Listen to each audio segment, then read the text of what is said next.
Hello curlies, it's Mary and welcome back to the Curly Closet. So this video is showing you my very quick process for how I refreshed my red hair colour, so stay tuned for the rest of the video. So this video is not going to be a tutorial, it's actually one of the most impromptu videos I think I've ever done on my channel. This is just showing you the process of what I did.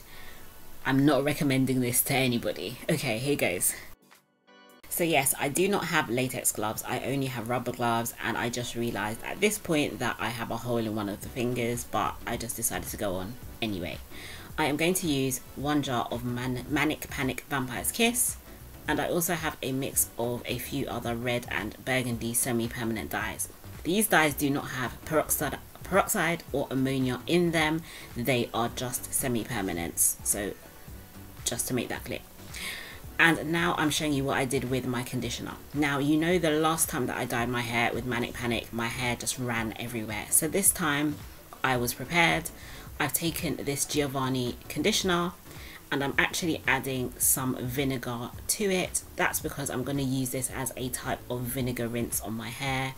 Vinegar is very hard to just slap onto your hair after you've dyed it. So I decided that I was going to mix it in with some conditioner and make it a little less harsh, and of course mix it all together so that when I finish dyeing my hair I could just use that immediately in the shower.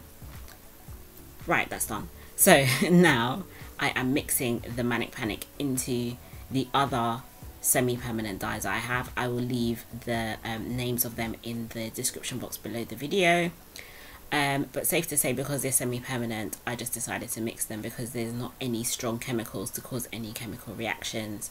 Again, I'm not recommending this, but because I've dyed my hair so many times, I kind of sort of know that that should be okay. And then essentially I have just started to add these to my hair. Now, part of the reason I mixed the Manic with other semi-permanent dyes is because I know that it just tends to run a lot and I didn't want it to be as strong. And secondly, because I had only got 1 jar of Manic. And clearly 1 jar of Manic was not going to do to dye my whole head of hair. Now, part of the reason that this was a very impromptu video and also hair dyeing was just because I was sort of in between two minds as to whether I really wanted to dye my hair again. I am going to visit New York in a few days and I wanted my hair colour to be refreshed before then, but then I was kind of thinking, do I want to deal with the whole hair dye dripping situation in another country, in somebody else's house? Not really, but I decided that this was going to be a better method for me, and to be honest, it actually did work very well. And also I do prefer sometimes to dye my hair when my hair has previously been blow dried or straightened, which it was this week. If you haven't caught that, then you can click the link above to see my last video. It just tends to go through and spread through my hair a lot more easily when my hair is straight and going back to its curly state. So essentially that's what I did. I'm not going to bore you with the whole long process of dyeing my whole head because it's pretty simple. I just applied it in sections. I had 4 sections at the front and 3 at the back, and then I just made sure that I applied the dye very well to my hairline. I know it looks a little bit like a horror film, but yeah, that's what happens when you got red dye all over your head. It kind of sort of goes a bit on your face. And yes, I should have put some kind of Vaseline or something around my hairline, but as I said, it was very impromptu, and I mean, it's not the end of the world getting a bit of dye on my face.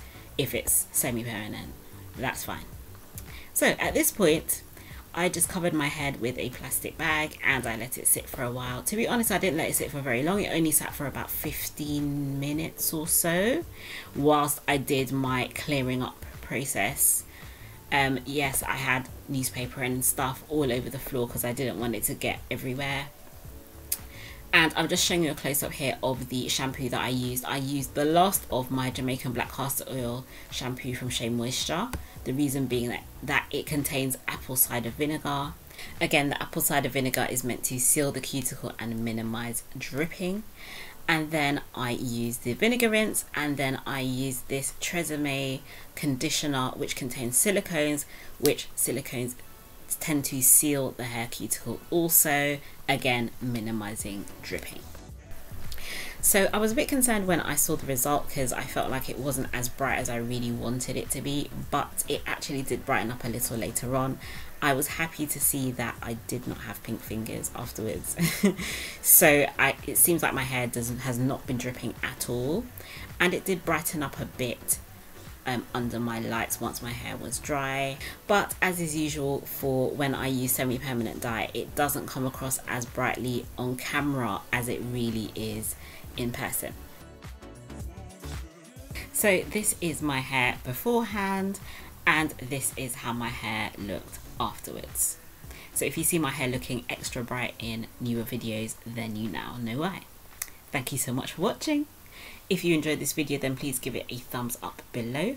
You can also hit the red subscribe button to subscribe to my channel, and I'll see you soon in the next video. Take care.